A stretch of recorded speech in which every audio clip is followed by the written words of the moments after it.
Oke, Bapak Ibu, di pertemuan awal di statistik ini kita akan mempelajari konsep dasar statistik, ya, Bapak Ibu.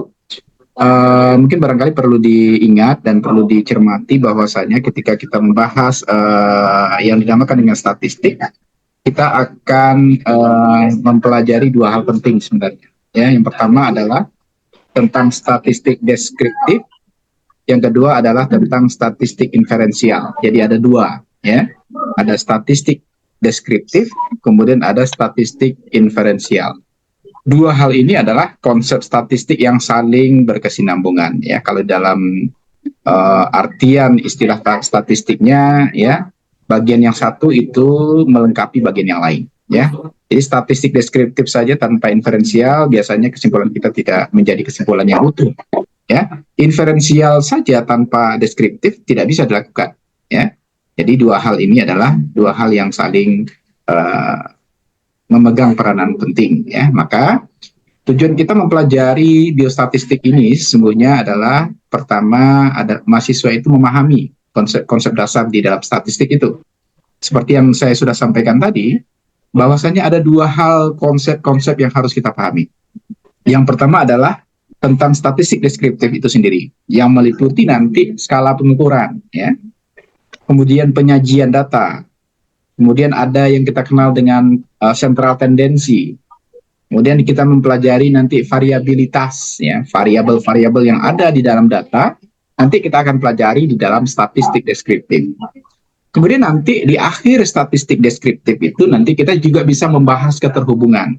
Keterhubungan yang kita lihat itu biasanya adalah keterhubungan terhadap data yang ada di dalam statistik deskriptif itu sendiri. Contoh, ya, nanti ketika Bapak Ibu sudah mendapatkan tabel distribusi frekuensi, nanti Bapak Ibu akan mendapatkan jumlah frekuensi terbanyak. Pada jumlah frekuensi terbanyak itu nanti akan menampilkan berbagai hal yang berhubungan dengan statistik. Dan itu nanti akan menjadi dasar kita melihat keterhubungan data di setiap variabel yang kita telah atau yang kita dapatkan di dalam penelitian. Ya, itu yang dinamakan dengan statistik deskriptif, ya. Itu yang pertama. Yang kedua, Bapak Ibu, lanjutan dari statistik deskriptif itu adalah statistik inferensial, ya. Di dalam statistik inferensial ini nanti dia meliputi uji kesamaan. Uji kesamaan itu biasanya kita melihat data, apakah data itu berhubungan, apakah data itu homogen, apakah data itu normal, apakah data itu teruji validitasnya, apakah data itu teruji reliabilitasnya. Itu kita telah di dalam statistik inferensial. Nanti hasilnya kita akan melihat nanti keterhubungan. Keterhubungan itu kita lihat dengan apa? Misalnya kita menggunakan uji sampel tunggal misalnya, ya, atau kita menggunakan 2 sampel, atau kita menggunakan 3 sampel. Uji sampel tunggal, uji 2 sampel, dan 3 sampel itu nanti kita gunakan di dalam statistik inferensial. Tadi saya sudah sampaikan Bapak Ibu, bahwasannya baik itu statistik deskriptif maupun statistik inferensial dia saling berhubungan. Kita tidak bisa mendapatkan kesimpulan yang utuh kalau kita hanya menggunakan statistik deskriptif saja. Dan kita tidak bisa menguji inferensial jikalau statistik deskriptif tidak kita lakukan. Nah, maka keterhubungannya itu adalah hal yang tidak bisa dilepaskan, ya. Jadi kalau nanti Bapak Ibu ingin lulus dengan gelar escape, maka nanti harus gunakan 2 uji statistik ini. Ya, baik itu statistik deskriptif maupun statistik inferensial. Nah, itu perlu diingat. Itu perlu menjadi catatan penting untuk Bapak Ibu, ya, melaksanakannya nanti ketika sudah melakukan penelitian. Paham ya Bapak Ibu ya konsep itu? Oke. Kemudian Bapak Ibu, ya, ketika kita sudah menggunakan statistik deskriptif dan sudah menggunakan statistik inferensial, maka nanti kita akan mampu menyajikan dan mengolah data statistik itu melalui media-media yang bisa kita gunakan. Di antaranya, perhitungan untuk statistik itu ada 2 hal, ya. Yang pertama adalah perhitungan secara manual. Perhitungan secara manual ini biasanya nanti kita menggunakan bantuan kalkulator. Yang kedua, kita menggunakan perhitungan secara komputerisasi. Ya, di antaranya kita menggunakan software-software yang sudah teruji untuk mengolah data statistik, misalnya SPSS, Minitab, ya, atau Origin, ya, dan lain sebagainya yang bisa kita lakukan untuk mengolah data statistik. Jadi Bapak Ibu ingat ini, statistik deskriptif dan statistik inferensial bisa diolah dengan dua cara. Yang pertama secara manual, kita menggunakan kalkulator. Yang kedua secara komputerisasi, kita menggunakan software-software tertentu untuk menguji pengolahan data statistik. Bisa dengan SPSS, Minitab, ya, kemudian Orange, ya, Origin, dan lain sebagainya, yang bisa mengolah data statistik itu secara komputerisasi. Oke ya, Bapak Ibu. Nanti Bapak Ibu mau melakukan apa, silahkan. Tapi ingat ya, yang penting dalam pengolahan data statistik itu kita mengetahui dengan sangat meyakinkan apa yang kita olah. Kemudian tujuan kita mengolahnya apa. Kemudian langkah-langkah mengolahnya itu tepat. Ya, maka baru kita bisa menyimpulkan hasil di dalam analisa statistik yang kita gunakan sehingga kita mampu membuat kesimpulan yang tepat. Nah, mohon dipahami bagian itu. Ya, oke. Nah, ini dia tujuan mata kuliah kita. Kita mulai Bapak Ibu. Jadi statistik itu ya kira-kira seperti inilah ya realnya. Ya. Statistik itu pertama pasti berhubungan dengan skala pengukuran. Ya. Yang pertama nanti dia akan berhubungan dengan skala pengukuran. Ketika kita berbicara statistik, maka kita akan berbicara skala pengukuran yang ada di dalam statistik itu. Misal, kita menggunakan skala nominal. Ya. Berarti kita bisa melakukan uji statistik untuk skala nominal itu, ya. Atau kita menggunakan skala ordinal, ya. Maka kita harus mengikuti persyaratan-persyaratan yang ada di skala ordinal itu. Bisa juga skalanya interval, dan skalanya adalah rasio. Jadi ingat, bahwasannya skala pengukuran di dalam statistik itu ada 4 skala, ya. Ada skala nominal, ada skala ordinal, ada skala interval, dan ada skala rasio. Sekarang pertanyaannya, apa itu skala-skala itu? Nah, nanti kita akan bahas ya di dalam slide yang akan ada, yang akan saya tayangkan untuk Bapak Ibu. Kemudian Bapak Ibu, di dalam statistik itu dia akan berbicara variabilitas nanti. Semua variabel-variabel yang kita telaah di dalam riset, di dalam penelitian, itu akan kita lihat kajiannya di dalam statistik. Pertanyaannya, apa itu variabilitas? Variabilitas itu adalah variabel-variabel yang kita ambil di dalam riset atau di dalam penelitian. Ingat, setidak-tidaknya untuk lulus S1, Bapak Ibu mengenal 2 variabel. Yang pertama adalah variabel independen, yang kedua adalah variabel dependen. Independen itu adalah variabel bebas, dan variabel dependen itu adalah variabel terikat. Biasanya variabel terikat itu mempengaruhi variabel independen, dan variabel dependen mempengaruhi variabel independen. Tolong diingat itu, ya. Jadi ketika kita membahas ya kajian antar 2 variabel, pasti ada satu yang mempengaruhi dan ada satu yang dipengaruhi. Sehingga itulah definisi dari variabilitas itu sendiri. Baik itu variabel independen maupun variabel dependen. Oke ya, Bapak Ibu. Jadi udah 2 ini. Statistik kita membahas skala pengukuran ada 4. Kemudian di dalam statistik pengukuran nanti kita akan membahas variabilitas. Setidak-tidaknya kita mengenal 2 variabel. Kemudian Bapak Ibu, kita bisa melihat hubungan antar variabel. Maka itu kita kenal dengan korelasional. Ya, ingat nanti ketika kita melakukan penelitian dengan judul misalnya hubungan pengetahuan dengan sikap misalnya. Hubungan pengetahuan dengan sikap, maka kita akan melihat korelasi antar variabel. Ada 2 variabel di sana. Yang pertama adalah variabel independen, yang kedua adalah variabel dependen. Kalau kita anggap independen itu adalah pengetahuan, maka dependennya pasti sikap. Maka itu kita kenal di dalam penelitian yang bersifat korelasi. Oke ya, Bapak Ibu? Sampai di sini paham? Paham, oke.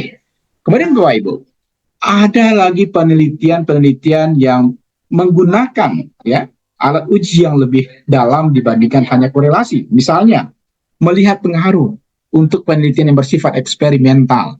atau efektivitas, ya. Efektivitas misalnya suatu teorema keperawatan yang kita gunakan, ketika kita melihat pengaruh atau kita melihat efektivitas, maka data itu tidak lagi kita hubungkan, tetapi kita akan lakukan uji menggunakan menggunakan instrumen yang berbeda. Instrumennya biasanya kita kenal dengan penelitian yang bersifat eksperimental. Ada intervensi di sana. Biasanya ada pretest, kemudian intervensi, kemudian ada post-test. Penelitian itu dinamakan dengan penelitian intervensi atau penelitian yang bersifat eksperimental.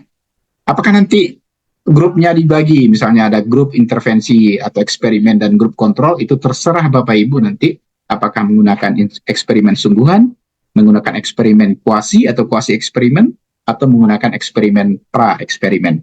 Itu tergantung nanti ya metode atau desain apa yang Bapak Ibu gunakan untuk melihat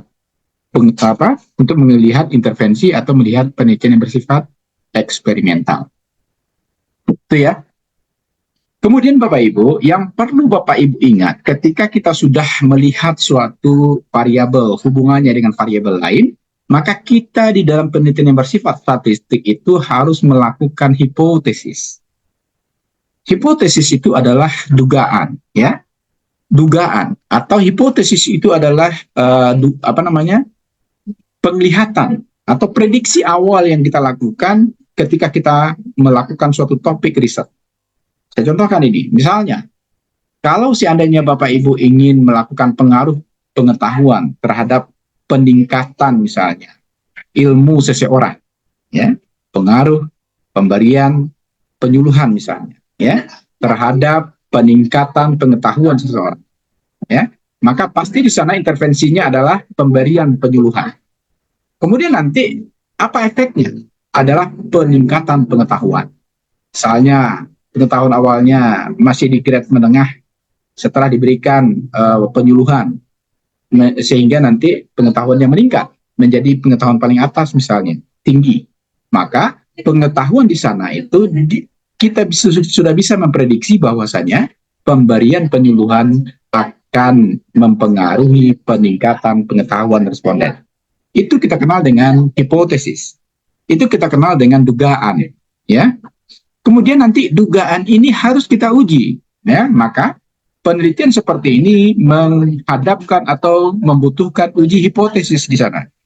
Uji hipotesis apa yang kita lakukan, itu kita sesuaikan dengan kondisi dan keadaan penelitian yang kita lakukan. Maka di dalam statistik seperti ini kita mengenal uji hipotesis, ya, uji hipotesis.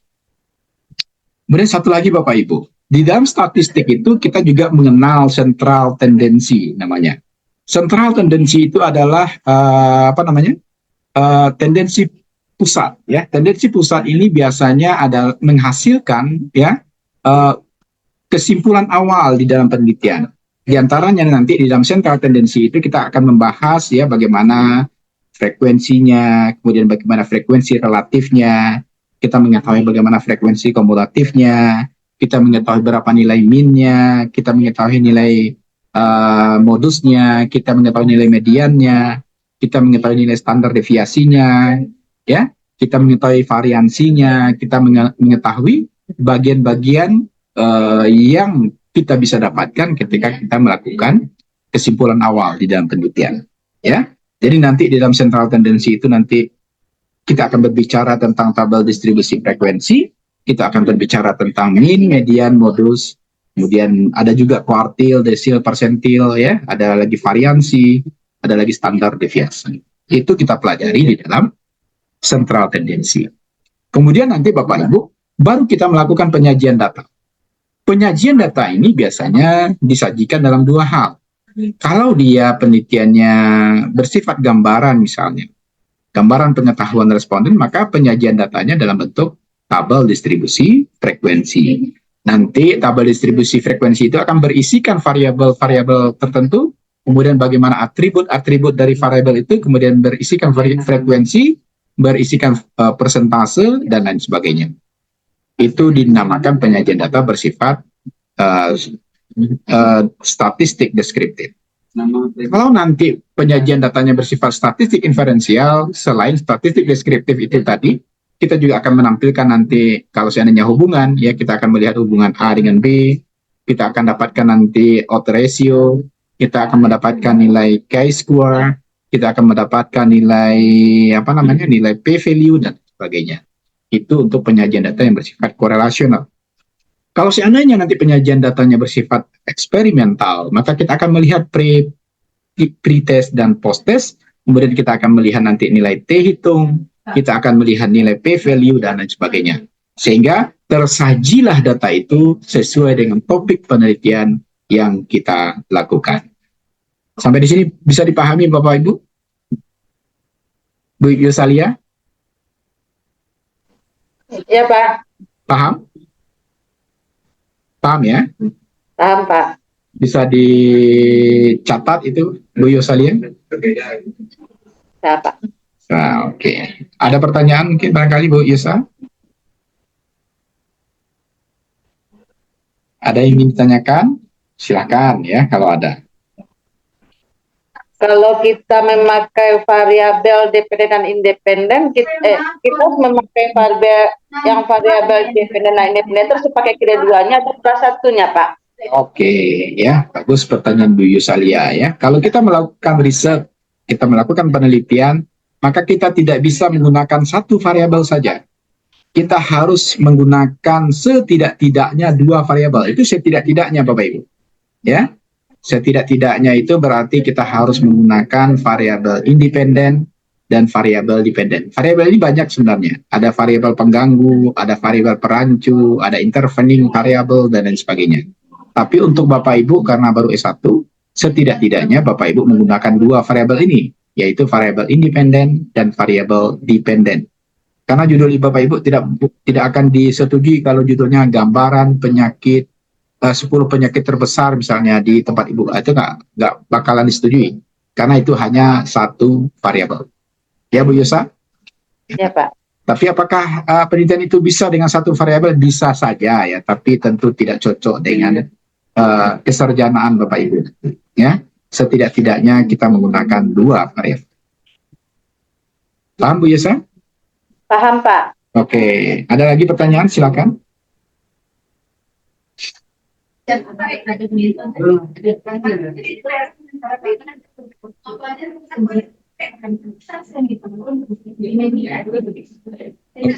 ada pertanyaan lagi, Pak Paul? Terkait dengan variabel tadi juga, Pak. Itu sebaiknya kita memang menggunakan minimal dua variabel independen tadi. Contohnya untuk judul misalnya hubungan. Berarti yang kita bandingkan berarti dua variabel berarti Pak. Dua variabel untuk membandingkan. Tapi kalau satu berarti gambaran. Tidak valid ya, Pak. Iya. Apakah penelitian dengan satu variabel tidak boleh? Boleh. Tapi tidak cocok untuk gelar kesarjanaan kita. Misalnya kalau di 3 masih boleh. Misalnya gambaran 10 penyakit terbesar di tempat Bapak Ibu, misalnya, itu boleh. Itu bisa jadi penelitian karena kita sudah dapatkan nanti misalnya hipertensi sekian persen, kemudian nanti PTM sekian persen, PM sekian persen. Ya. Tapi itu tidak cocok untuk S1, ya. Itu baru bisa digunakan untuk S2, ya. Seperti itu. Untuk S1, untuk D3 ya, untuk D3. Bapak Ibu udah selesai kan D3-nya? D3 sudah Pak. Masa kembali lagi ke D3 gitu ya. Oke.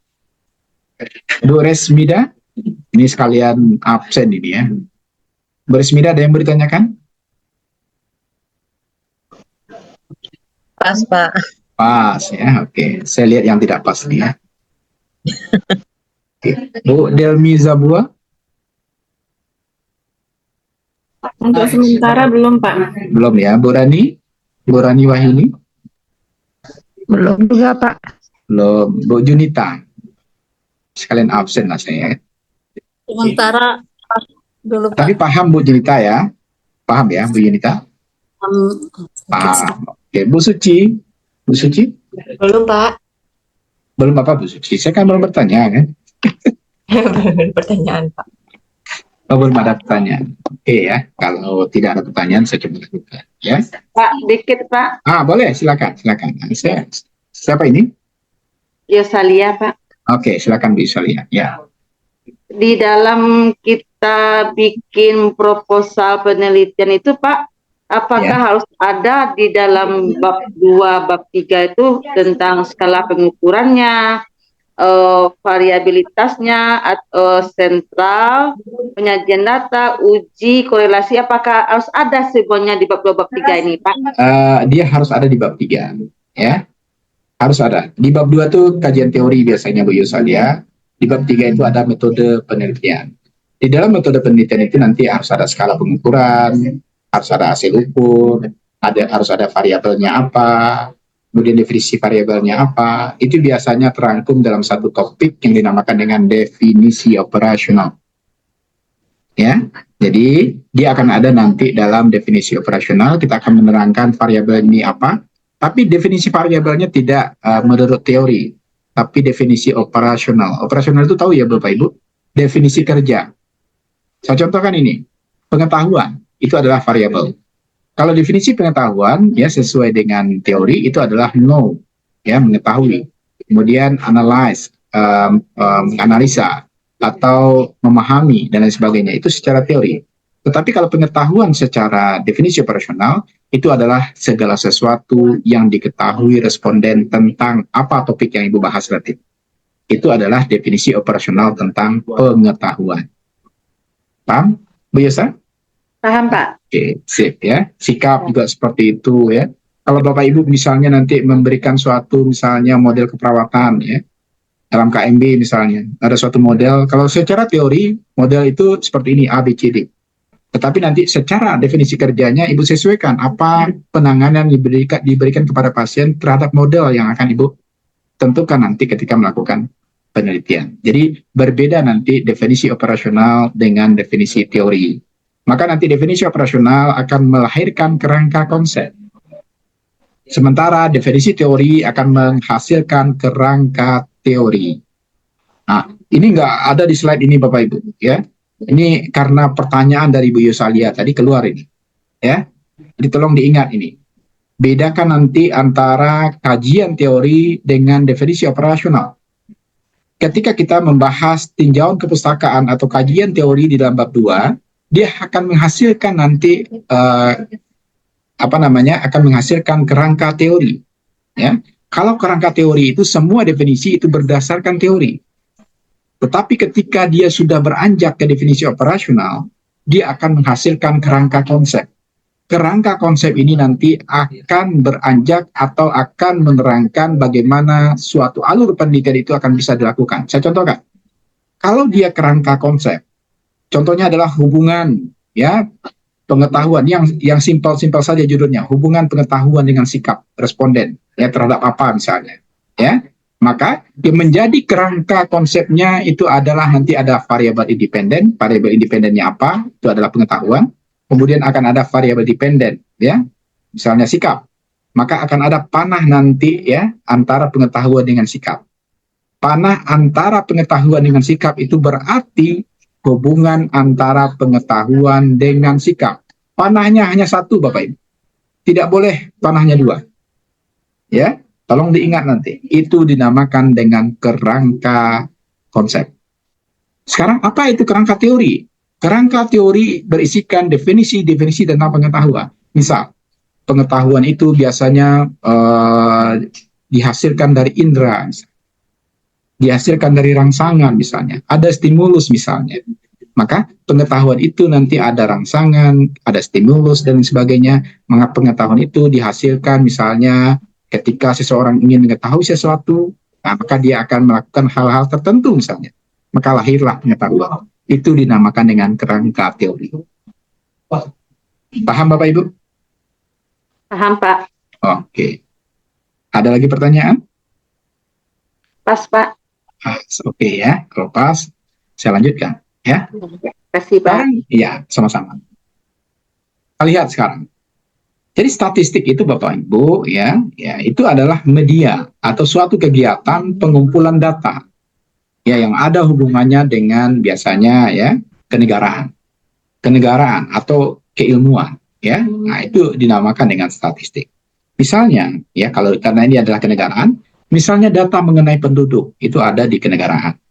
Atau data ya, tentang penghasilan, itu biasanya ada di kenegaraan, dan sebagainya. Yang lebih berfungsi untuk melayani keperluan administrasi. Jadi sesungguhnya, ketika kita melakukan analisis statistik atau pengolahan data statistik, itu biasanya kita menggunakan untuk keperluan administrasi. Tetapi ketika kita melakukan riset, itu sebenarnya pengolahan data itu juga masuk ke dalam bagian administratif. Ketika kita melakukan pengolahan data, kita melakukan coding, ya, kita melakukan cleaning, editing, dan lain sebagainya, itu sebenarnya ya dia berhubungan dengan administrasi. Oke. Kemudian kita lihat definisi secara khusus, ya. Statistik itu dia menunjukkan kepada pencatatan angka-angka dari suatu kejadian atau kasus tertentu. Saya contohkan, kalau seandainya pada tahun ini Bapak Ibu pemegang suatu program, biasanya di akhir tahun biasanya kita merekap ya semua kegiatan. Maka biasanya kita akan mendapatkan laporan atas kegiatan-kegiatan yang berlangsung mulai dari tahun awal sampai dengan tahun akhir. Maka kasus-kasus yang ada pada tahun itu biasanya tercatat. Ketika Bapak Ibu melakukan pencatatan atas kasus-kasus yang terjadi pada tahun itu, maka Pak Ibu sudah melakukan kegiatan statistik sesungguhnya. Ya. Kenapa? Karena statistik itu adalah kumpulan fakta berbentuk angka yang disusun dalam daftar atau tabel atau diagram yang melukiskan atau menggambarkan suatu persoalan. Ketika Bapak Ibu misalnya menggambarkan 5 penyakit terbesar yang ada di Indonesia misalnya. Contoh, penyakit terbesar itu persentase terbesarnya adalah hipertensi misalnya. Maka kita sudah bisa mengambil suatu kesimpulan awal bahwasanya dalam 5 penyakit terbesar itu hipertensi berada pada posisi pertama dengan persentase sekian.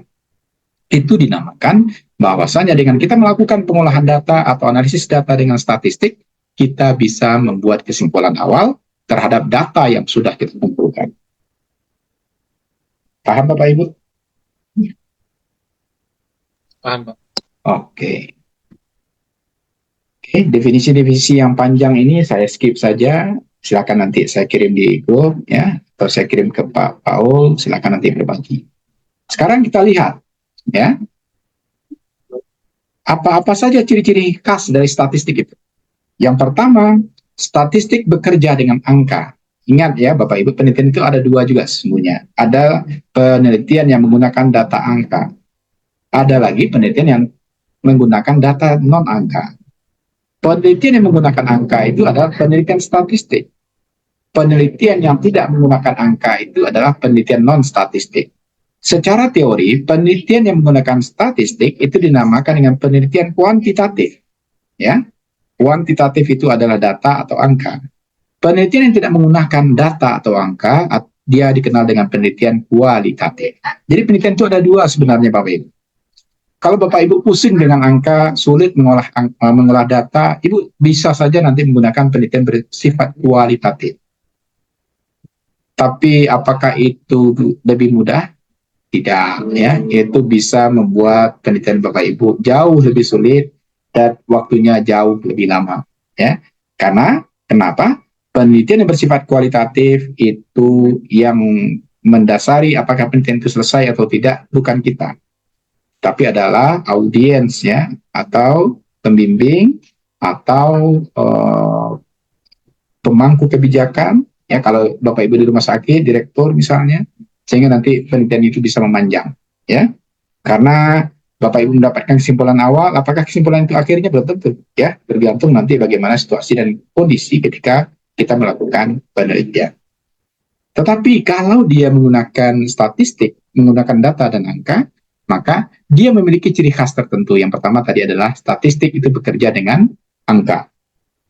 Kemudian yang kedua, statistik itu bersifat objektif. Ya, ketika kita bermain dengan angka, maka susah bagi kita untuk melakukan manipulasi data. Maka ketika dia susah melakukan manipulasi data, maka statistik itu sesungguhnya bersifat objektif. Ya, dia by data. Ketika data yang dikumpulkan seperti A, maka kesimpulannya itu harus A. Bagaimanapun kita mainkan pengolahan datanya, pasti akan ketahuan. Karena apa? Data tidak bisa dimanipulasi. Ya, maka ciri khas dari penelitian statistik itu adalah dia bersifat objektif. Ya, Dia bersifat objektif. Yang ketiga, statistik itu bersifat universal. Ketika Bapak Ibu melakukan penelitian menggunakan data dan ingin melakukan penelitian yang sama di tempat yang lain, maka dasar ketika kita melakukan penelitian di sini menggunakan data itu bisa di-compare ya di tempat lain. Pertanyaannya nanti apakah akan sama atau tidak di tempat lain itu tergantung bagaimana situasi dan kondisi yang ada di sana. Ya, tetapi pasti dia akan objektif. Kenapa objektif? Nah, data itu memang begitu adanya. Ya, maka Bapak Ibu ketika kita melakukan riset, ya ada kata-kata yang harus Bapak Ibu ingat. Apa itu? Penelitian itu menyampaikan sebagaimana adanya, bukan sebagaimana seharusnya. Ini tolong dicatat nih Bapak Ibu. Ya, penelitian yang kita lakukan itu nanti adalah menyampaikan sebagaimana adanya, bukan sebagaimana seharusnya. Ada yang paham maksudnya apa itu? Itu objektif itu Bapak Ibu. Jadi penelitian itu menyampaikan sebagaimana adanya, bukan sebagaimana seharusnya. Bu Yosa bisa jawab kira-kira maksudnya apa itu? Mungkin maksudnya di sini mungkin data yang kita tampilkan itu data yang sebenarnya, bukan data yang ada-ada. Data yang ada-ada itu seperti apa tuh Bu Yosa? Kayak data siluman Pak, kita merekayasa data. Iya, ini udah pas Ibu Yosa lihat menjawabnya ya.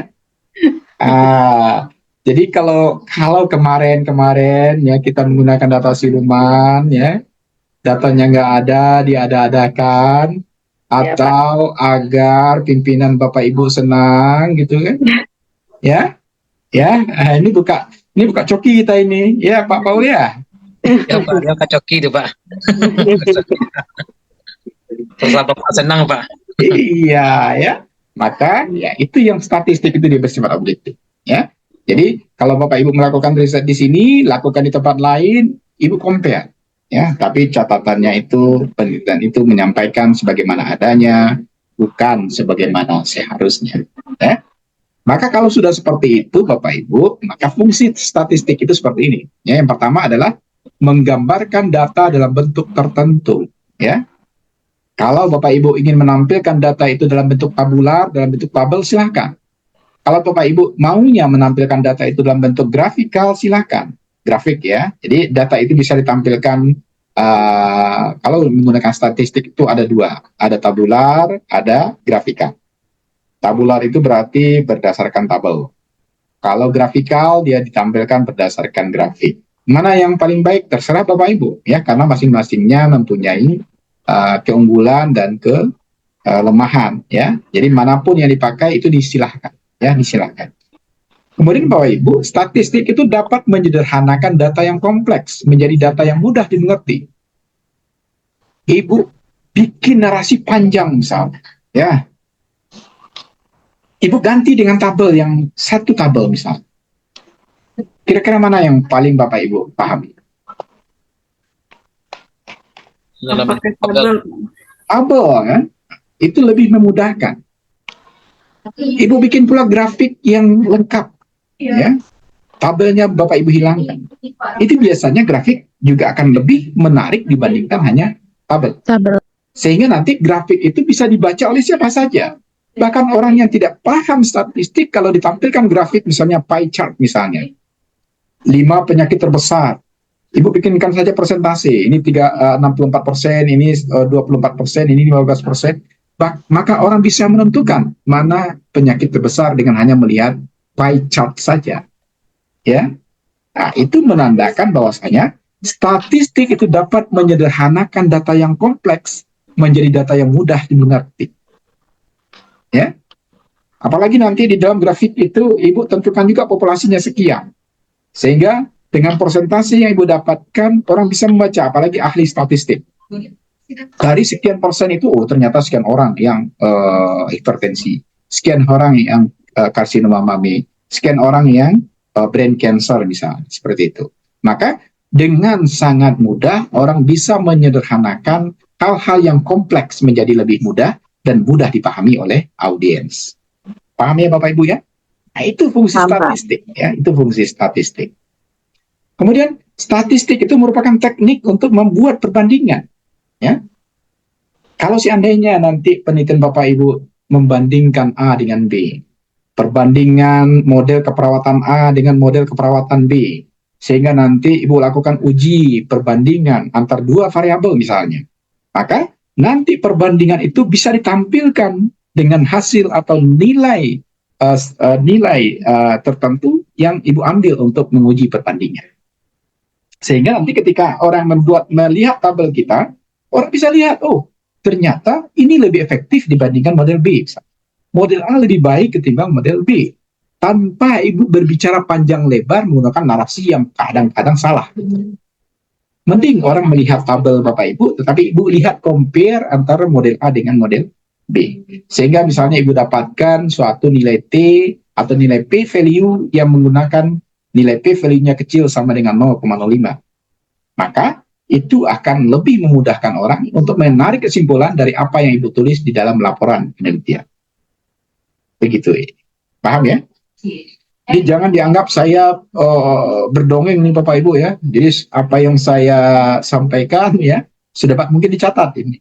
Ini Bu Delmi udah nggak lihat buku lagi, ini udah lihat saya ya. Kayaknya saya bercerita dongeng ini. Dicatat juga ya Bapak Ibu ya. Walaupun nanti materi ini ada sama Bapak Ibu, tapi bagian-bagian yang tidak ada saya sebutkan di dalam materi ini catat gitu. Ya. Kenapa? Karena nanti biasanya pertanyaan-pertanyaan proposal ya, pertanyaan sidang hasil itu biasanya berkenaan dengan hal-hal ini ya. Tolong dipahami ya. Kemudian Bapak Ibu nanti statistik itu dapat memperluas pengalaman individu ya. Ketika Bapak Ibu sudah menyelesaikan satu riset tentang A misalnya, Ibu lanjutkan dengan riset tentang B, maka ketika riset B ini, Ibu sudah ada pengalaman di A. Jadi nanti untuk mengediting data, ya kalau seandainya datanya terlalu banyak misalnya, kalau terlalu banyak ini errornya akan seperti ini, Ibu sudah memiliki pengalaman individu, sehingga untuk riset B nanti Ibu bisa lebih efisien dan efektif untuk melakukan pengolahan data. Maka statistik ini dapat memperluas pengalaman individu. Statistik itu juga dapat mengukur besaran dari suatu gejala. Ya. Besaran variabel A, variabel B, variabel C itu akan diketahui nanti datanya. Sehingga ketika kita melakukan uji statistik tertentu, kita akan mendapatkan nilai untuk variabel A, untuk variabel B, dan variabel C. Sehingga kita bisa mengukur besaran dari pengaruh A, pengaruh B, dan pengaruh C tadi. Saya contohkan saja kalau penelitian itu statistik deskriptif. Kalau penyakit A misalnya sekian persen, penyakit B sekian persen, penyakit C sekian persen, kita sudah mengetahui berapa pengaruh penyakit A itu sehingga kesimpulan akhirnya itu berapa persen dipengaruhi oleh A, berapa persen dipengaruhi oleh B, dan berapa persen dipengaruhi oleh C. Nah, maka di sana statistik itu dapat mengukur besaran dari suatu gejala. Selanjutnya yang terakhir ini statistik itu dapat menentukan hubungan sebab akibat. Ya, hubungan sebab akibat ini biasanya kalau seandainya Bapak Ibu melakukan pengolahan data menggunakan korelasional, ya, melihat hubungan, ya, ingat hubungan sebab akibat ini di dalam statistik dikenal dengan implikasi. Jika A maka B. Jika Bapak Ibu rajin membaca maka pandai. Jika Bapak Ibu malas, maka tak berhasil. Jika Bapak Ibu tidak belajar, maka tak lulus. Itu dinamakan dengan hubungan sebab akibat. Ya. Begitu juga dengan data nanti. Ya. Jika pengetahuannya tinggi, maka sikapnya positif. Jika pengetahuannya rendah, maka sikapnya negatif. Itu berdasarkan teori. Ya.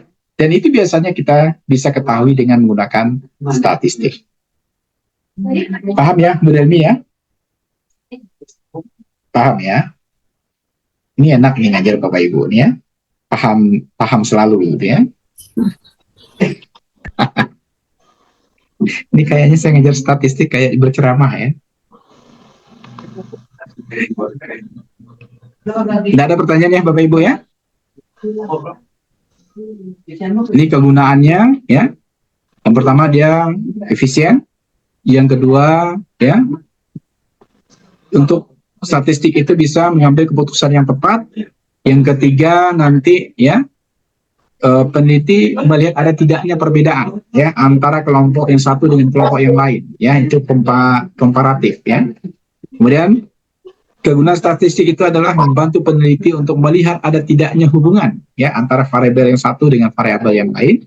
Selanjutnya membantu peneliti dalam menentukan prediksi untuk waktu yang akan datang ya. Kalau Bapak Ibu mengenal SPSS kemarin, ada odds ratio namanya ya. Odds ratio itu berguna untuk memprediksi kejadian yang sama apakah akan terjadi di masa yang akan datang berapa kali. Itu dinamakan dengan odds ratio. Jadi statistik itu juga bisa memprediksi kejadian yang sama akan terjadi di masa yang datang. Kemudian kegunaan statistik ini adalah membantu peneliti dalam melakukan interpretasi atas data yang terkumpul ya. Nah, inilah kegunaan-kegunaan dari statistik tersebut. Oke, nah ini yang ada. Oke, ini contoh-contohnya statistik. Saya menghabiskan biaya perkuliahan kurang lebih Rp250.000 per bulan. Ini contohnya. Jumlah tindak kriminal di Jawa Barat meningkat 10% dari tahun lalu. Coba ya, kalau yang pertama enak kita bacanya. Kalau yang kedua bagaimana menurut Bapak Ibu? Ini data statistik. Membandingkan. Ya. Bagaimana cara kita membandingkan, Bu Rani? Karena jumlah kriminal itu meningkatnya dari tahun lalu. Oke, berarti kita bandingkan dari tahun lalu. Kalau seandainya ada orang bertanya, berapa sih jumlah? Dari mana kita dapatkan, Bu Rani? Maksudnya, Pak? Kalau seandainya ada pertanyaan, berapa jumlahnya? Jumlah kriminalnya gitu. Dari mana kita dapatkan?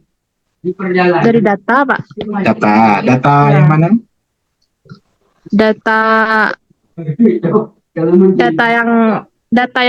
objektif yang kita lihat dari kasusnya itu, Pak. Dari tahun sebelumnya. Tuh, jadi jawaban Bu Rani sudah tepat ya. Jadi dari mana kita ambil? Dari data tahun. Ya. Kalau tahun lalu misalnya 500 orang, berapa kira-kira sekarang Bu Rani? 10%.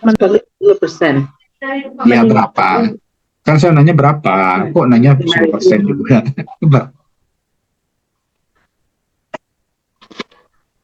Kalau misalnya tahun lalu itu 500, berapa tahun ini?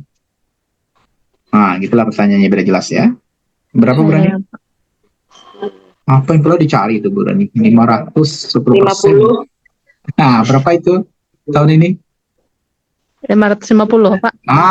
Tuh dia. Ya. Allahu Akbar. Padahal pekerjaannya sehari-hari ya Bu ya. Berani dinasnya di mana? Di Rumah Sakit Ahmad Muhtar, Pak. Oh, Ahmad Muhtar. Kalau Bu Yusra? Di Puskesmas Tanah Garam, Pak. Tanah Garam. Padang, Bu? Iya, Pak. Apa, Pak? Solo. Tanah Garam ada pula di Padang, Bu. Di tempat saya di Luak Karang. Oh, enggak, Pak. Di Kota Solo, Pak. Oh, Kota Solo. Oke. Sip. Kayak terkejut saya tadi ya, kok nyebut-nyebut Tanah Garam pula. Ada pula di Solo ya, Bu ya? Ada, Pak. Itu kelurahan, Pak, kelurahan Tanah Garam. Oh, kelurahan. Ya, tapi nama puskesmasnya Puskesmas Tanah Garam.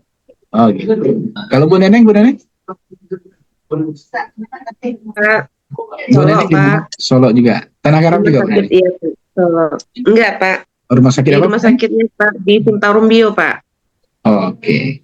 Kalau Bu Junita di mana Bu Junita? Sini bau Surulangun ya? Sarolangun, Pak. Kok tersesat satu orang nih? Dua Sarolangun, Pak. Satu lagi siapa? Bu Resmida, Pak. Resmi. Oh iya Bu. Oh iya, Resmi Dayanti. Kalau Surulangun ngomong Padang bisa ya Bu ya? Bisa sedikit. Enggak, tapi nggak orang Padang kan? Bukan, Pak. Bukan ya. Oke, saya harus hati-hati nih. Kalau Bu Suci di mana Bu Suci? Di RSUD Bukit Tinggi, Pak. Oh, sudah tetangganya. Oke. Bu Desmida Surulangun ya. Kalau Bu Delmi? Dari tadi ya Bu ya? Di RSUD M. Nasir, Pak.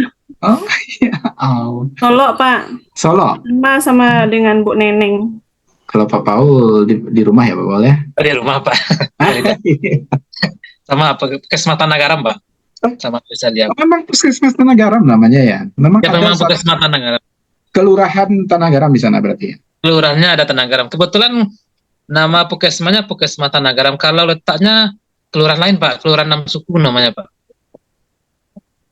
Gitu.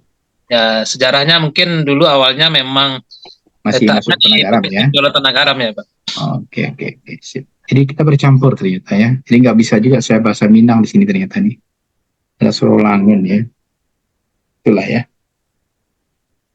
Oke, Bapak Ibu bisa dipahami ya apa yang saya sampaikan. Saya takutnya nih saya panjang-panjang. Saya maunya kita langsung latihan hari ini nih. Cuman ada yang baru pulang dinas ya, Bapak Ibu? Enggak ya? Ya, Ada yang baru pulang dinas? Enggak Bapak Ibu? Ini Enggak, fresh Pak. semua berarti ya? Fresh ya? Ya Pak. Oke. Kira-kira Bapak Ibu bisa langsung dites untuk berlatih menggunakan statistika?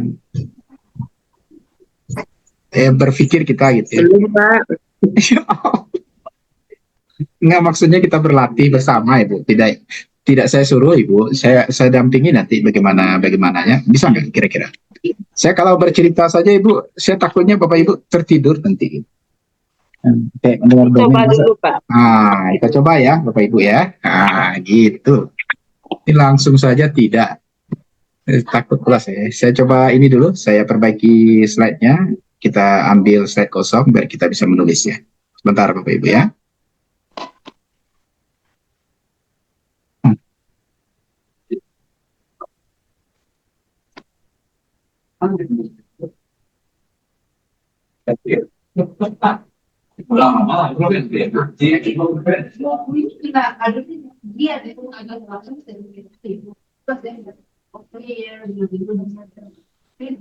Selesai ya.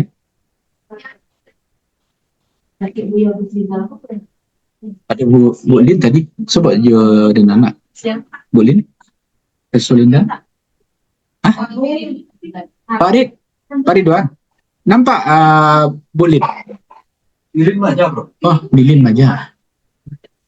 Bang Otonya kan Ada kan?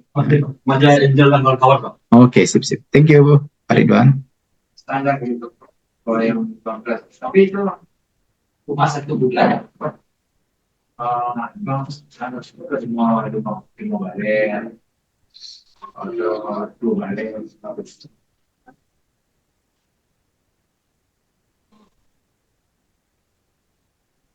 Tapi nggak masuk Pak, enggak. Nggak dipertahan. Balik lagi. Tuh, kita ada.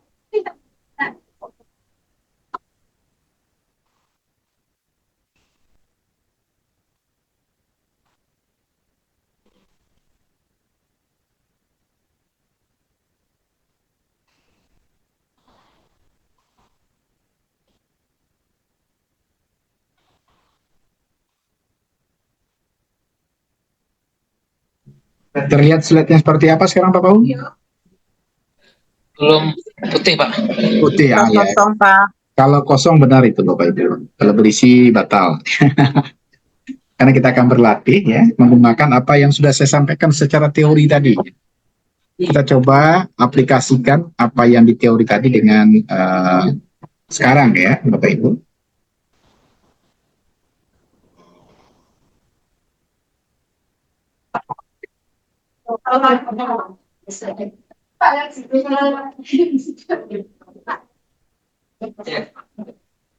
Oke, kita sudah membahas tadi yang kita kenal dengan statistik deskriptif. Ya Bapak Ibu? Tadi Ya, kita Pak. sudah mengatakan bahwasanya di dalam statistik deskriptif itu setidak-tidaknya kita membahas yang pertama adalah frekuensi relatif, frekuensi kumulatif, kemudian kita juga membahas mean, median, modus, standar deviasi, dan variansi. Itu ada semuanya di dalam statistik deskriptif. Ya. Sekarang pertanyaannya, bagaimana cara kita mengeksekusi ya? Tadi kita juga sudah sampaikan, kita bisa melakukan pengolahan data itu dengan 2 cara. Ya. Yang pertama kita lakukan secara manual, dengan bantuan kalkulator tadi ya, kalkulator. Yang kedua, kita juga bisa menggunakan dengan bantuan komputerisasi ya, komputerisasi. Kedua-dua ini bisa kita lakukan sebenarnya, Bapak Ibu. Ya, tetapi untuk saat ini ya, karena waktu kita terbatas, kita coba menggunakan kalkulator terlebih dahulu. Ya, apa saja yang akan kita bahas? Yang pertama adalah frekuensi. Yang kedua, kita bahas tentang frekuensi relatif. Kemudian nanti kita akan membahas min, kita akan membahas median, kita akan membahas modus.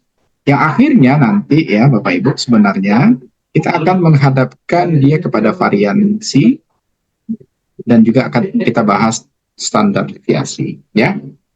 Jadi ada ini sesungguhnya yang akan kita bahas ketika kita menggunakan statistik deskriptif. Oke, Bapak Ibu, kita mulai ya.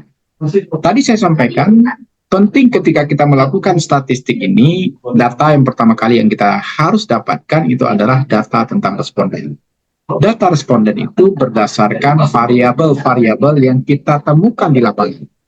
Saya contohkan ini, variabelnya adalah pengetahuan.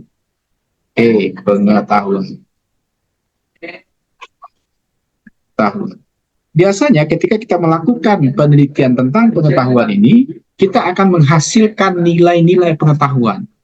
Biasanya nilai ini kita hasilkan dengan kita menilai jawaban responden dari instrumentasi yang kita sampaikan ke responden.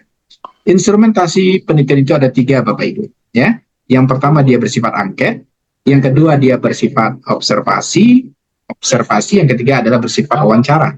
Ya. Ketiga-tiganya ini di dalamnya ada kuesioner penelitian. Karena kuesioner penelitian itu adalah pertanyaan-pertanyaan penelitian yang kita berikan ke responden dalam bentuk angket, dalam bentuk observasi, atau dalam bentuk wawancara.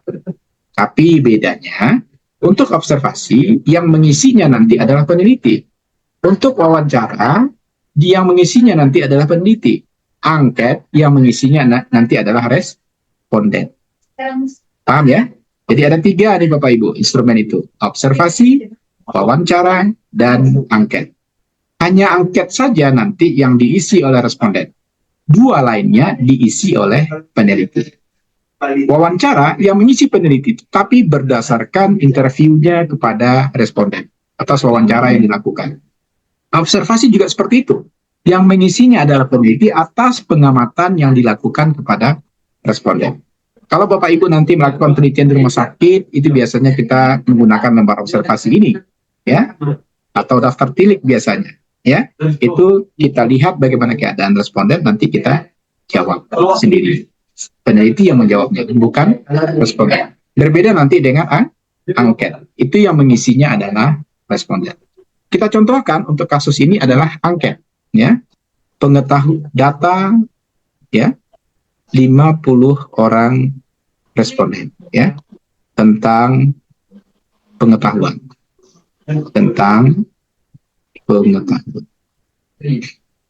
Ini setelah Bapak Ibu sebar angket, kemudian dijawab oleh responden, kemudian nanti Bapak Ibu berikan nilai atau skor ya. Skornya adalah sebagai berikut ya, ini skor nilai pengetahuan.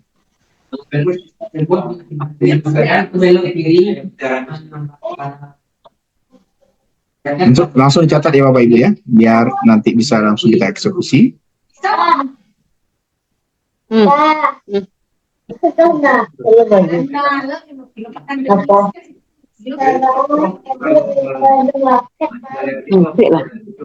Kerja dulu. Sudah 10 nggak Bapak? 1, 2, 3, 4, 5, 6, 7, 8, 9, 10 ya? 10 ya?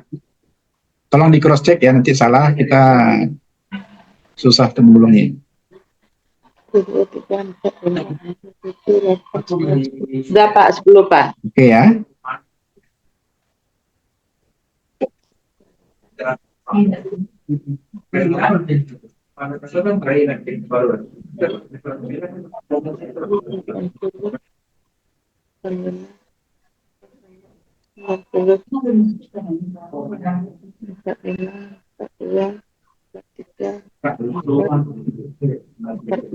6, 7, 8, 9. Kurang 1, Pak. Kurang 1 ya. Mbak Ya, di Pak. cross check ya. Kita tambahkan 1. Kurang 1, Pak. Sudah ditambahkan. Mbak hitung lagi, Bu. 30.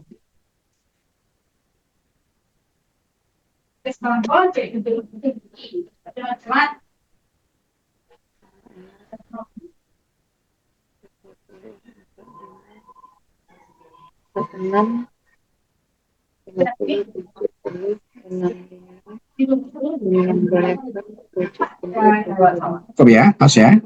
Pas, Pak. 60, 69, 80, 87. Yang terakhir cukup 10? Cukup, Pak. Yang baru. Yang disimpan. Oke, silakan dicatat dulu bersama.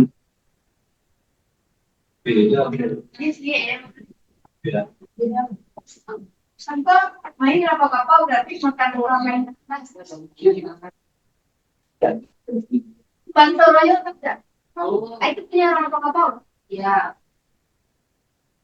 Kalau sudah bilang ya, Bu ya.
Udah, Pak.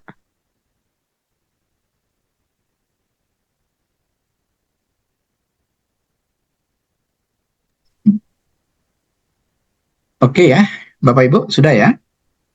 Sudah, Pak. Ya, sekarang Bapak Ibu, nanti sebenarnya kalau dengan spesies ini sangat gampang Bapak Ibu. Ya, tinggal Bapak Ibu input datanya, kemudian tinggal nanti membuat ya, ambil nanti frekuensi, kemudian ambil nanti bagian untuk membuat atributnya ya. Kalau seandainya ada tinggi, sedang, rendah, ya itu gampang. Tapi Bapak Ibu ya, kalau Bapak Ibu tidak mengerti, memahami bagaimana mengeksekusinya secara manual, nanti cara-cara yang ada di dalam spesies itu nanti akan memiliki kendala berarti Bapak Ibu untuk mengeksekusi dan menarik kesimpulannya. Jadi kita coba secara manual dulu ya, bagaimana cara kita mengeksekusi data-data ini secara manual ya. Jadi apa yang kita lakukan? Maka di sini Bapak Ibu, langkah pertama yang akan Ibu lakukan adalah Ibu bikin tabel distribusi frekuensi ya. Bagaimana cara langkah Bapak Ibu untuk membuat tabel distribusi frekuensi ini? Yang pertama, langkahnya adalah tentukan rentang ya, tentukan rentang. Rentang itu ya kita simbolkan saja dengan R, maka R itu sama dengan data terbesar dikurangi dengan data terkecil. Ya, bisa langsung dijawab Pak Paul, berapa data kita terbesar dari data pengetahuan tadi? 90, Pak. 90. Pak. Yakin ya?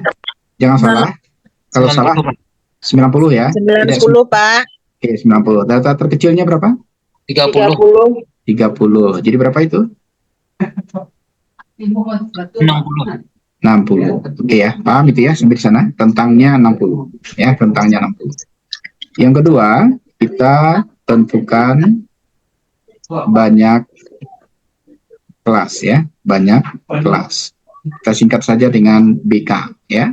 Di mana BK itu sama dengan 1 tambah 3,3 log N. Ya.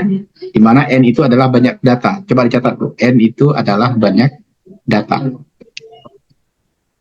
Berapa N kita tadi, Bu Yosa? 50, Pak. 50, berarti BK-nya menjadi 1 tambah 3,3 log 50, ya. Log 50 ini di mana mencarinya? Coba Pak Paul buka kalkulatornya. HP saja, Pak Paul. Buka HP-nya. Nah, lihat kalkulator di sana. Iya, Pak. Ambil saintifiknya. Ambil yang saintifiknya. Ada di atas itu biasanya. Klik. Nampak kan? Ada lagi sebagian HP direbahkan dia keluar saintifiknya. Bisa juga. Bu Yesa, ada HP kan? Pak, Ada, HP-nya ada ya. Coba dibuka kalkulator itu. Ada, Pak. Log 50. Ada lognya ya. Klik log Ada, Pak. 50. Berapa katanya Bu Yesa? 1,69, Pak. Oke, betul ya. Pak Paul ada P. Diam sih Pak Paul. Apa kalau anda diam tuh agak curiga. Buatan HP ada di tangan, Pak. Deh mandet bal carwa tapi kapendikian naik. Aduh lancar HP dia pakai Pak Paul. Iya, Pak. Awak eksekusi. Sudah, Pak. Saya coba. Berapa itu? 1 tambah 3,3. Kalau kata Bu Yosa 1,69. Bu Resmida dapat? Bu Resmida? Bu Resmida Yenti? Dapat, Bu? Di Bu Resmida Yenti ya Pak, lu cari ya? Sama, Pak. Iwan, Bu. Benar Ibu, ya Allah, lah masih mainan lah Bu kan? Benar Bu? Mbak, gimana cari Bu tadi Bu? 1,6. Di mana Bu lihat? Ini saya harus curiga nih Bu ya. Iya, Ya, Pak. Di mananya kalkulator Ibu lihat? Ada nampak log. Ada Bu. Bu Rani, gimana Bu Rani? Bisa Bu Rani? Bisa, Pak. Bisa. Oke ya. Sekarang coba perhatikan itu Bu. Itu kita jumlahkan dulu atau kita kalikan? Jumlahkan dulu baru dikalikan, Pak. Astagfirullahaladzim. Badi SD Bu Yusal ya. Nah, ingat nggak kabataku? Iya, kabataku. Dipangan dulu Bu. Diapakan dulu Bu. Ya Allah, ini orang Surangun udah kacau nih mendengar saya bilang. Kali dulu ya. Yang mana yang dikali? 3,3 kali 1,9. Tuh kalian masih ketemu Bu Suci. Bu Suci kok ini bisa aja kampung kan. 3,3 kali 1,69. Coba dikali Bu Suci. Kali. Coba Bu Suci kali. Berapa hasilnya? Berapa? 5,57. 1 tambah 5,57. Berapa itu? 6,5. 6,57. Ini bisa saya jadikan berapa itu? 6,6. 6,6. Pilih nak Bu Suci. Kalau 7 selaya. Bisa kita jadikan 7? Bisa, Pak. Iya, Pak. Iya, Pak. Memang kita kalau kalau membagi ke orang itu kalau bisa jangan terlalu lebih ya Bu Suci ya. Jadi ke 6,6 ya. Apa nggak 7 aja dijawab? Jadi 6,5 itu jadikan aja ke atasnya ya. 6 jadi 7. Kalau 6,4 Bu Suci jadi berapa? Kalau 6,4 jadi berapa? 6, Pak. 6 ya. 6,4 jadi 6. Oke ya. Paham ya Bu Resmida? Paham, Pak. Tapi saya nggak ada lognya, Pak. Apanya Bu? Kalkulatornya? Tuh Bu Junita ya. Coba Bu Junita buka HP-nya. Udah? Nggak ada, Pak. Lognya itu. Iya Allah, ada Ibu. Bu, Ibu punya HP mereknya apa ini Bu? Ini HP lama, Pak. Oppo. Oppo. Coba ya klik ada garis 3 di atas Bu. Garis 3. Berapa? Coba Ibu rebah, bikin putar HP-nya itu. Putar. Rebahkan dia Bu, ya Allah. Kalau nggak mau direbahkan tunggang langgangkan Bu. Sudah, Pak. Iya, cobalah Ibu ketik itu ya. Yo, Pak. Kalau Ibu Junita ini bisa bahasa Minang ya? Paham, Pak. Tahu. Paham. Pintar ibu ini ya. Tunggang langgang kan mengerti juga ibu ini kan. Ya Allah. Keren juga ibu ini ya. Oke ya. Kita baru sampai nomor 2 ini Bapak Ibu. Ya, kita lanjutkan yang ketiga. Sudah ketemu ya Bu Junita, kita lanjut. Yang ketiga, kita tentukan panjang kelas ya. Kita tentukan panjang kelas. Kita singkat dengan PK ya. PK itu adalah rentang dibagi dengan BK ya. BK tadi adalah banyak kelas. Rentang kita berapa tadi Bu Resmida? 60. 60. Hah? Kok 7 lu? 60 berbeda sih rentang 60 7 lo. Allahu Akbar. 60 apa? 60. Iya Allah. Bu Resmida, ini teman Bu Yos ini mengacaukan kita ya Bu Resmida ya. 60 ya. BK kita berapa Bu Yosa? 7 Pak. Itu baru 7 ya. Berapa jadinya? 8,5 Pak. 8,5 jadinya berapa ini? 9. Itu ya 9. Oke. Keren. Bu Yosa. Ini kayak Prabowo kan? Amin. Sorry ya. Sorry.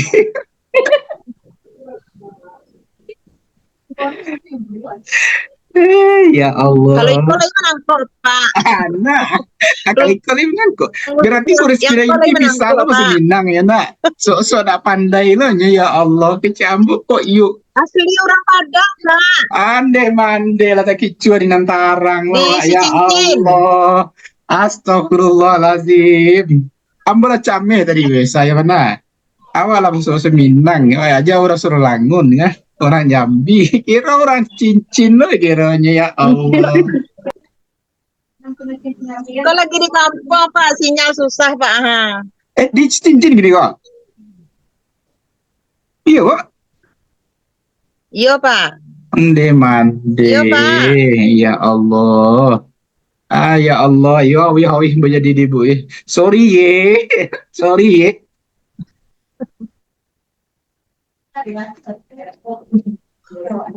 Ande, ambil pandai lo bahasa Indonesia dari tadi bu. Kira buat jawab piaman seru lah. Kalian nih.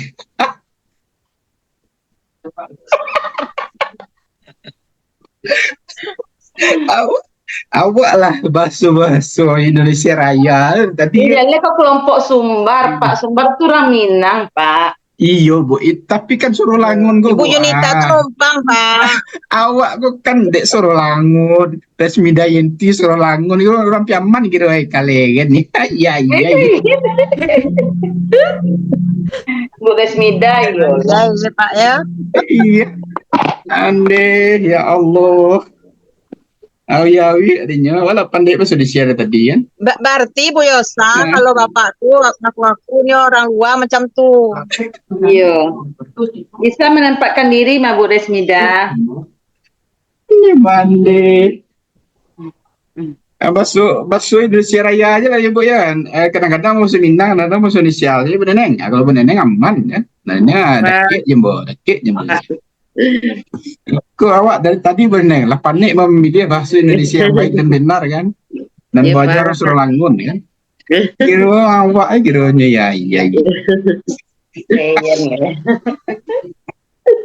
Ya orang awak orang tahu Pak.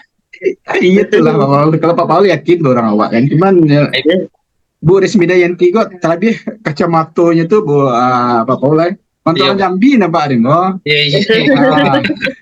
Bantu orang sana juga awak. Iya.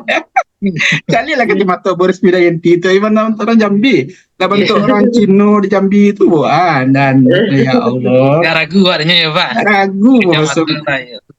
Kalau Bu Junita tadi ngecek pandai bahasa Minang bisa jawab. Mida Yanti tadi bahasa Indonesia tadi kan, ya Allah kira orang piaman itu. Unita lu asin gitu Pak ya. Unita lu asin gitu.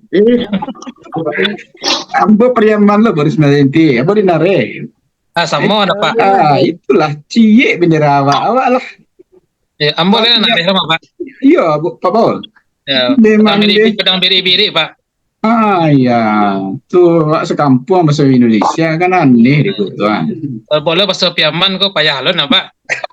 Nah, Itulah. Arjo apa tuh saya? Iyo, Bu. Uni telusin kan kiaman deh, Bu. Nama apa tuh keren banget. Ambo kok di perasaan mah, Bu. Namun pakai kirinan juga ya. Dia kalau negari, Bu. Kalau namo apa Ajo Udin lah apa ya, Bu, kalau negari kan. Kalau junior sekolah negari aman, Bu. Itu Bu tuh gaya apa kalau berpikiran kamu, Bu. Kamu aja kalau negari ya. Kalau junior sekolah orang percaya, Bu. Ajo Pudin ya, lah langsung masuk ke imigrasi ya kan, ditahannya agak 5 jam. Alah, namo Suralangun orang Piamban lah itu lana ide kena. Wah. Habisnya ada percaya buka Suralangun kan orang awak gitu aja. Lama langsung Minang bisa boleh. Oke, kita lanjut ya Ibu ya. Ini tidak selesai pelajaran kita ini. Saya alhamdulillah lah. Inilah yang membuat saya itu awet muda. Karena yang saya ajar itu orangnya ceria gitu ya. Berapa umur Bapak, Pak? Saya udah mau masuk 50 lebih nih Bapak Ibu. Siapa yang umurnya udah 50-an? Bu Resmida berapa? Mida 45 Pak. Di bawah saya. Bu Delmi kecil. Bu Yusalia 52 kalau Pak. Bu Yusalia 52. Iya Bu Yusa? Kecil baru tuh. Di bawah saya kan. Nah, inilah Bu. Jadi kalau belajar itu nggak terlalu stres kayak saya Bu. Sawet kita. Ini kayak Pak Paul ini kecil, nah Pak Paul. Berapa umurnya Pak Paul? 42 Pak. 42 kan. Iya, kecil lah ya. Di bawah saya semua kan. Tapi kita kayak seumuran kan. Gitu Pak. Awet muda Pak. Ibu, padahal yang saya ajar tuh kan sulit-sulit tuh. Tapi saya ajak bercanda aja semua Bu. Gak ada yang serius. Karena ini dunia ya Bu Yunita ya. Iya Dunia Pak. ini ya. Jangan stres-stres ya. Kalau Bu Yunita kecil ya, berapa? 30 ya? Atau 17? Hah?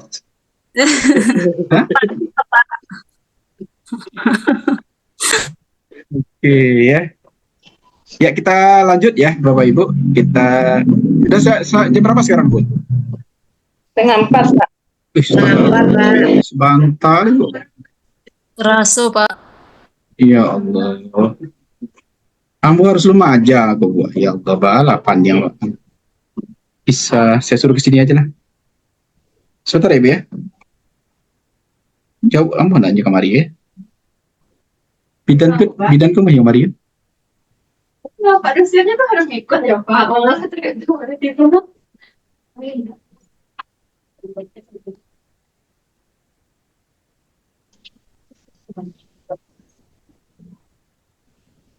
Atau orangnya demokrasi.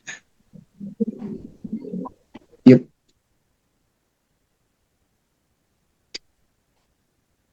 Sampai saya di Selatan.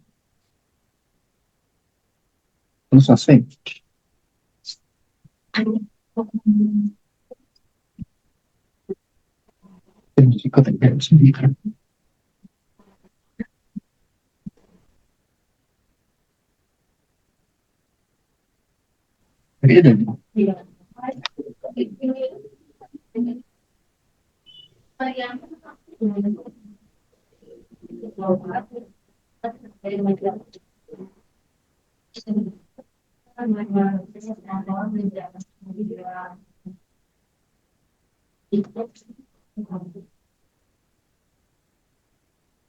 Pak Sudarman yang tadi.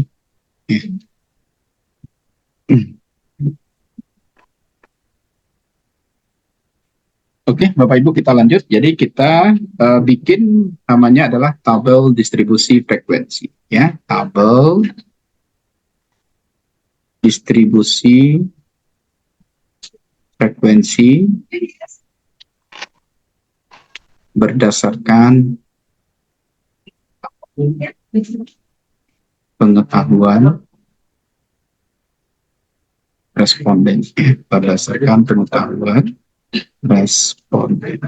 Oke, berarti di sini kita bikin pengetahuan.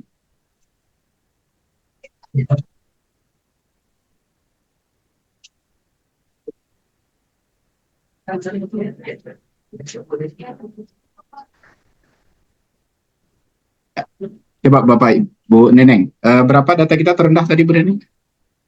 30. 30, Pak. 30, Pak. Panjang kelas kita berapa? Banyak kelas kita 5, Pak. Panjang kelas. Oh, panjang kelas. Panjang kelas 9, Pak. 9, Pak. Coba gunakan jari tangan. Iya, Jarinya 10 kan, Bu? Kurangi 1. Iya. Berarti kita hitung dari 30. 30-nya itu ya, 30, 31, 32, 33, 34, 35, 36, 37, 38. Jangan Ibu jumlahkan. Kalau 30 tambah 9 berapa? 39. Sementara di sini hanya 38. Ya. Berarti untuk interval pertama itu 30 sampai dengan 34. Oke, di bawahnya 39 sampai, coba Bu Delmi hitung jarinya. Berapa itu sampai berapa? 9, 40, 41, 42, 43. Yang itu bisa kan? 47. 47 ya. 47. Benar ya, Bu Delmi? 47, Pak. 47 ya. 47. Kemudian di bawahnya 48. 50, 51, Dari 48 ya. 56. 56, Pak. 56. Kemudian 57. Diana, makasih banyak. 57 sampai 65. 65. Jangan salah-salah, 65 66. 66, Pak. Ayo cek lagi jarinya. Ada yang keliru jarinya tuh. 57, 58, 59. 65. 65 nama 6, Mbak aku. Adolan nama mpe, Mbak. Aku sase jadi Mbak. 68, 69. 69 ge, Mbak aku, Bu. Bu, yang diatir selesai deh, Bu. 57 itu sampai 65 nama 6. Ya 65, Pak. Gimana? 65, Pak. Oke, 65 ya 65. Nah. Ya 65, Pak. Apalah tahu, telah terbuka coki ya. 66 sampai 74, berapa? Pak. 74. 7 sampai, Pak. Tua, 7 sampai. Itu betul tuh. 75 sampai 83. 83, Pak. 83, 8 sampai 92. 92, Pak. 92. Barang paling tinggi tadi, Bu. Bu, paling tinggi barang tadi? 98. 92, 92, Pak. 95 lah, cari data 98, Bu. Itu 92, 92 ya. Aku 98 kan, ya Allah. 90, Pak. 92 kan. Ya, sip. Oke, di sini kita bikin jumlah.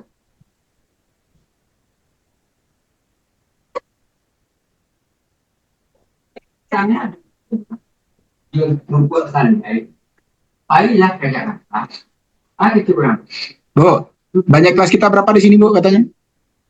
7 ya. Coba Ibu hitungin. 1, 2, 3, 4, 5, 6, 7. Betul kan? Betul. Betul. Oke. Lanjut kita lakukan penkalian ya. Ini ibu-ibu banget ini ya. PPNI memilih pemimpinnya ini pakai teli ini nih. Mungkin Ibu di kantor juga gini ya. Caranya, Bapak Ibu. Oke, ya. Oke, kita kembali ke data Ibu. Caranya perhatikan ini. Coba ikuti nanti bersama. Ya. Oke, Bu. Fokus. Kita coret 56 ini. Kita coret data 56. Nah, ya. 56 ini kita pindahkan ke tabel ini. 56 itu di mana, Ibu? Antara 48 sampai dengan 5. Kita bikin di sini 1. Nanti 5 ikat, Bu. Ya, pindahkan lagi ke sini. Coret 46. Ya. 46 pindahkan ke sini. 46 itu berarti di antara 48 sampai 39 dengan sampai 56 ya. 47, Pak. Nah, bikin yang kedua. 47, Pak. Sampai Oh. 47. Itu ya. Oke. Ya, coba Ibu lakukan sampai selesai Bapak Ibu. Ya, lakukan sampai selesai. Ya, lakukan sampai selesai.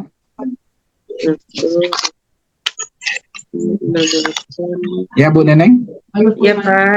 sampai selesai Bu Neneng. Nanti saya tinggal bikin 5 ikat ya, 5 ikat, 5 ikat. Ya Pak.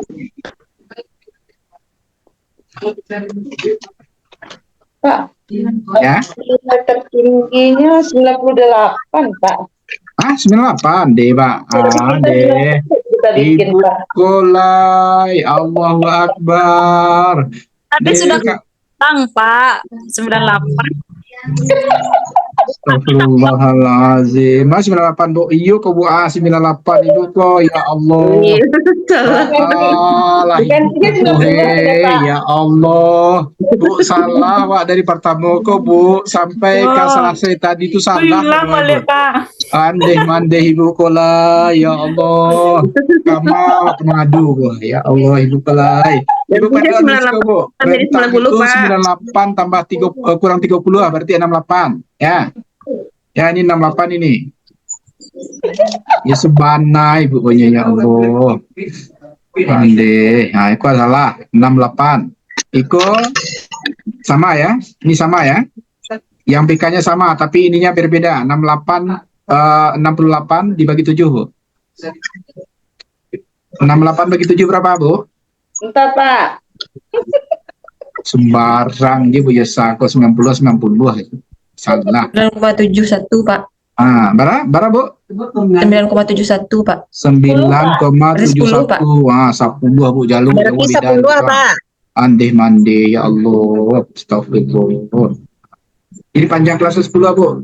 Kalau 30 ya gunakan jadi Bu 10 tuh. 30 sampai 39. Sampai puluhan. Sampai 10 Pak. Asik Bu, sampai puluhan tu bukan 39 Bu. Andeh mande. 39. Andeh mande ya Allah. Kata kalau Bu Ya, Bu Neneng tanggung jawab Bu Neneng. Walaupun teman Bu Neneng yang salah, Bu Neneng tanggung jawab. 30 sampai 39, 40 sampai berapa di bawahnya? Silakan. 40 sampai 49 Pak. Ya. 40 sampai 49. Ya, Oke, kita ubah ya. Sampai 59 39 ini ya. Kemudian 40 sampai 49 ya. 50 Kemudian sampai 59 50 sampai 59. Kemudian 60 sampai 60 sampai 69. 70 sampai 79 Pak. 80 sampai 80 sampai 89 Pak. 90 sampai 99. 99. Nah, itu Ibu ya. 100 sampai 109. Allah ibunya 98 ya Bu. Iya, Pak. Ya Allah, kasar Iya, sih. Pak. Semangat 45 Pak. Andeh, ya Allah.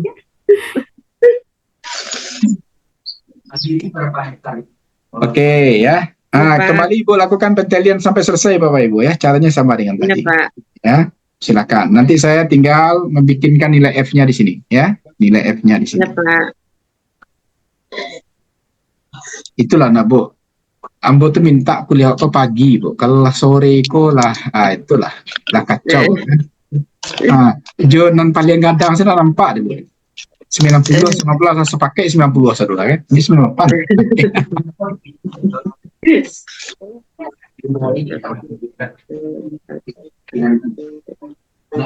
Ya, nanti Bu.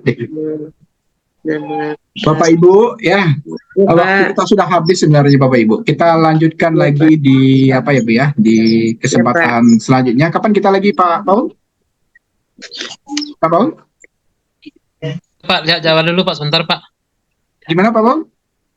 Di jadwal dulu Pak. Datang jawab sebentar Pak. Iya. Hari apa lagi gitu?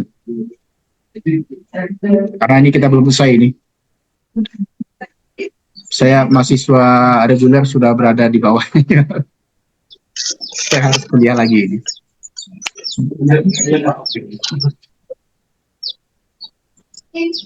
Atau nanti kita komunikasi aja ya Pak Paul. Silakan dicatat, selesaikan sampai dengan pentelian. Kita lanjutkan besok ke frekuensi. Ya, Bapak Ibu. Saya tutup. Perkuliahan kita. Oh ya, coba yang hadir semuanya, Bapak Ibu, tolong di on-kan kamera. Kita ambil yang versi lengkapnya ini. Ini lengkap. Bu Rani dan Bu Neneng. Boleh agak cepat, Bu Rani dan Bu Neneng. Bu Neneng tadi on kameranya, tiba-tiba mati saya. Bu Neneng, Bu Rani. Contoh Bu Yosalia, itu dia senyum dari awal. Karena lu mau ambil sini yang senyum kan. Bu Rani, di kamar lah Bu Rani. Ini jilbab mungkin, Pak. Ganti warna jilbab mungkin, Pak. Ganti warna jilbab mungkin, Pak. Mau penutupan ada ganti jilbab. Wah ambil saya apa lama apa? Iya, Pak. Ande.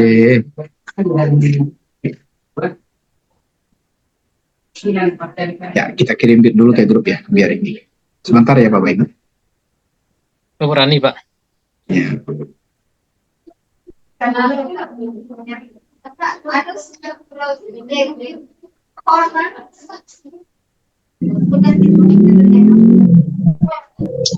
Oke, sip.